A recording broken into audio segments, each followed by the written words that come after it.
We undertook detailed case study work with organisations like John Lewis to understand how an organisation that has gone with the existing grain of minimal legislative requirements and gone much further. Flexibility is a crucial aspect of employee well-being, but also effective and efficient business enterprises.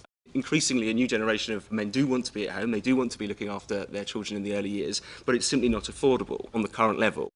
If we don't find a way of distributing our time between work commitments, family life, the burden of that is going to either fall on the state and therefore on all of us through increased taxation, or it's going to create such strain in terms of well-being that you're going to have to pick up the costs elsewhere.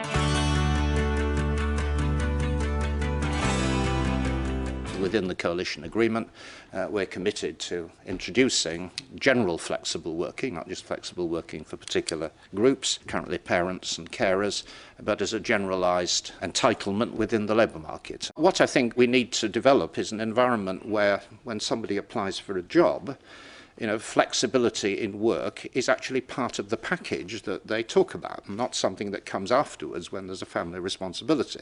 There are several reasons why flexible working is actually very good for businesses. Where you have good flexible working, you have less time off and therefore less disruption. You have employees who are much more fully committed to their companies and therefore they stay longer.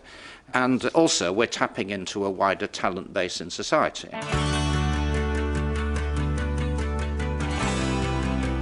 As an organisation, we're very clear that putting more effort into this is really worthwhile. At the heart of this is it isn't something that you can just tell an organisation to do. It's really about a culture. It's about the behaviours of individuals in an organisation and the way in which they interact on lots of different things that they do. In a sense, what we're yearning for is things that are better for the employee, for our partners, but that build a relationship that then does benefit the business, so that we got more people who want to be flexible for the business's perspective, so we can be a more successful business. And it really is about the balance of those two. I think what we have heard today is that businesses of all shapes and sizes know the value they get out of allowing their teams to work flexibly, and often seeing that when people are allowed to work flexibly, they often put a lot more in at work too.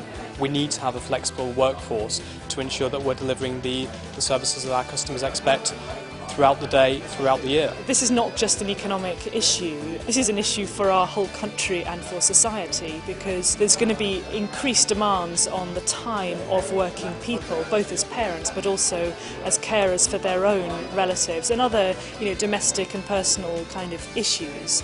And this is not something that any business can ignore, and it's certainly not something that the government can ignore.